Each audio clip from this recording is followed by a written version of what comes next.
Ouais. Vraiment, il y avait tout, évidemment, tout de suite. Mm. Dans le moindre mouvement, mais bon, il m'a rien dit, hein, moi j'étais à côté. C'est comme Laurence Olivier quand il a tourné Marathon Man avec Dustin Hoffman. Dustin Hoffman qui faisait le tour du pâté de maison en courant. Comme ça pour jouer la scène. Et Laurence Olivier qui se levait de sa chaise et qui était... c'est ça, et nous, c'est Dustin Hoffman. C'est un peu la même chose. Est-ce que Juliette, toi, tu as des souvenirs avec Jacques? Oui, beaucoup, mais je ne vais pas commencer à en parler, sinon j'aime bien. D'accord. Ok. Donc, Maïk, je sais que je te prends assez la tête avec ça. Moi, il y a un film que j'adore, je sais. Qui a vu Abyss? Ok. Abyss fait partie de mes films préférés. Et c'est vrai que Maïk, la pauvre, à chaque fois, je lui en parle. Est-ce que tu peux encore nous parler de ce film? Ce doublage est juste incroyable. On a vu un extrait de toi dans ce film-là. Je pense, mais ça reste que mon avis, c'est une de tes plus belles performances. Sur Marie-Elisabeth Mastrantonio, c'est incroyable. Mais du début à la fin, c'est incroyable. Et ce que fait Jacques France sur Ed Harris est tout bonnement incroyable aussi. Et je sais qu'il y a une scène dans le film où Ed Harris doit réanimer Marie-Elisabeth Mastrantonio. Et il crie, et Jacques s'est senti mal parce qu'il a surventilé et il se sentait pas bien après cette scène. Est-ce que tu peux nous évoquer un peu ce doublage d'Abyss que tu as vraiment envie de voir, je le sais, et nous dire un petit peu comment ça s'est fait? Oui. Déjà, c'est peut-être un de mes plus beaux doublages, je te remercie de le dire, mais le rôle était extraordinaire aussi. L'histoire, voilà, une belle histoire d'amour, comme je les aime, qui commence mal et qui finit bien, enfin qui continue mal et qui finit très bien. Et effectivement, j'ai bien aimé le rapport tout de suite qu'on a eu, Jacques et moi, par rapport au personnage, c'est-à-dire de faire ceux qui se détestent et qui peuvent plus se piffrer, quoi. Un couple qui s'est séparé et qui se retrouve voilà. Confiné dans un huis clos. Voilà, et on sentait qu'à l'époque, on doublait, si mes souvenirs sont bons, on a doublé dans l'ordre, plus ou moins du film, donc chronologiquement. Donc on a bien suivi l'histoire, la montée, enfin voilà, leur reconquête amoureuse de l'un et de l'autre, envers l'un vers l'autre et tout. Et cette fameuse scène où effectivement, où le personnage de Marie-Elisabeth Mastrantonio, voilà, décide de se noyer pour être réanimé ensuite. Voilà, c'est la seule solution qu'ils ont trouvée pour survivre. Voilà.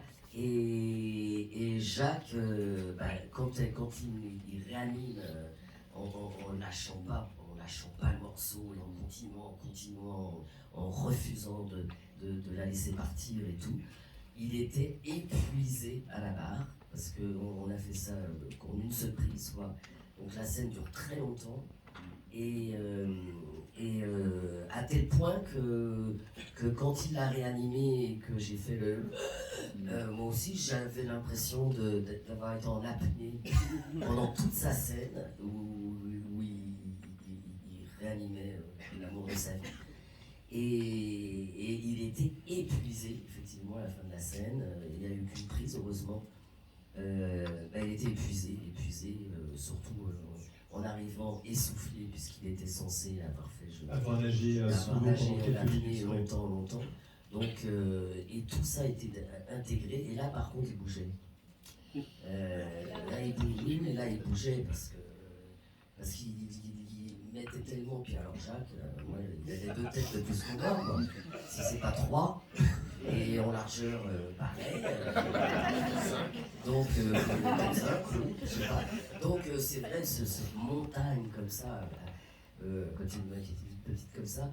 Et ouais, enfin, mais c'est un acteur qui se donnait à fond. Je pense que son cœur l'aurait lâché à la fin de la scène. On aurait appelé ça lui, mais il serait allé au fond, jusqu'au bout, quoi.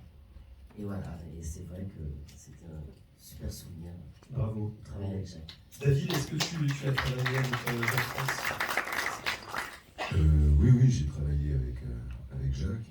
J'ai pas de souvenirs particuliers, si ce n'est qu'il faisait partie des gens qui étaient des monstres pour moi. Donc ça a toujours été très impressionnant. Ouais, vraiment. Ouais. C'est des monstres sacrés. Enfin, c'est parti d'une. C'est la génération qui malheureusement s'en va de plus en plus ces derniers temps. Il y a quelques mois, notre ami, en tout cas moi, c'était un papa de doublage pour moi, José est mort et c'est délicat, quoi. C'est délicat. C'est des gens. Je vais parler pour mes camarades, mais je pense que ils ne me démentiront pas. C'est des gens qui nous manquent énormément tous. Parce qu'ils ont été formateurs, parce que la plupart nous ont dirigés.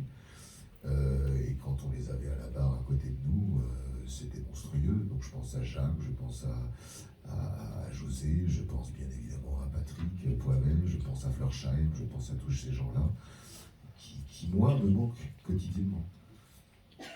Mais je suis un peu comme Juliette, il ne faut pas que j'en parle trop parce que je suis un peu sensible, je vais mettre à pleurer parce que... Et pour reprendre ce que tu disais tout à l'heure, ce qui s'est dit tout à l'heure, au niveau déjà de l'anecdote effectivement entre Laurence Olivier et Hoffman, quand on m'a raconté cette anecdote-là, Laurence Olivier, en fait, je crois, a dit quelque chose que mon professeur d'art dramatique me disait, moi, quand j'étais étudiant en théâtre. Il me disait, la comédie, finalement, c'est pas si compliqué, c'est faire semblant avec sincérité. Et je crois que mon prof, paix à son âme, Alain, avait raison.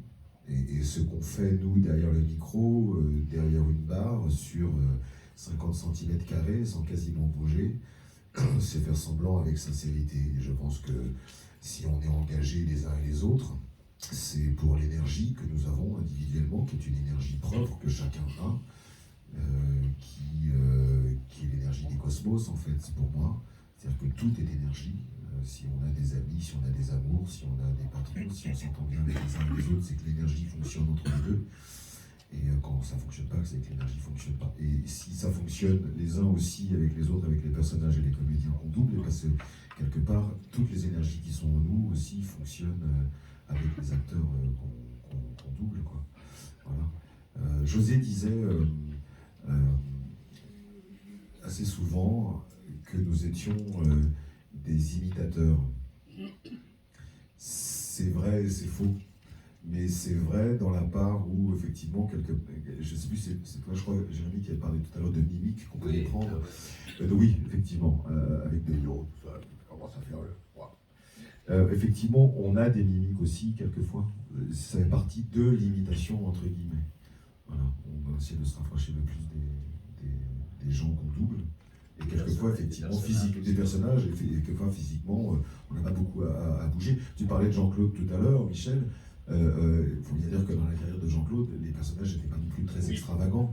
Tu vois ce que je veux dire? Donc Jean-Claude, avec qui j'ai bossé 2-3 fois, j'ai eu cette immense honneur, parce que bon, quand même, je suis une connerie. Enfin, voilà. Voilà, ces rôles n'étaient pas extravagants comme certains que les uns et les autres ici avons pu faire. Tu parlais du rôle de Maïk dans Abyss, j'ai vu là ce qui a été diffusé, tous. Tout à coup, ça explose, machin, les gros blockbusters de ces 15 dernières années, il y a des personnages extravagants quand même. Donc nous, on est plus à même, je crois, et amenés à bouger devant le micro, oui, ça c'est clair. Pour s'aider physiquement. Encore une fois, on a 50 cm² pour un machin. Si on n'est pas en face du micro, on a toujours l'ingé de son qui fait « T'es gentil, Coco, mais là, je t'entends plus, je te perds. » Bref, je ne vais pas garder la parole trop longtemps parce que je suis insatiable, mais voilà. Mais Jacques, ça veut dire que je suis passionné. Je suis passionné, oui, par mon métier, mais je pense qu'on l'est tous. Bien sûr. Bien évidemment. Sinon, on ne resterait pas déjà. Et puis voilà. Mais Jacques, immense souvenir. Quand vous êtes. Merci beaucoup déjà pour Jacques France. Merci Léo.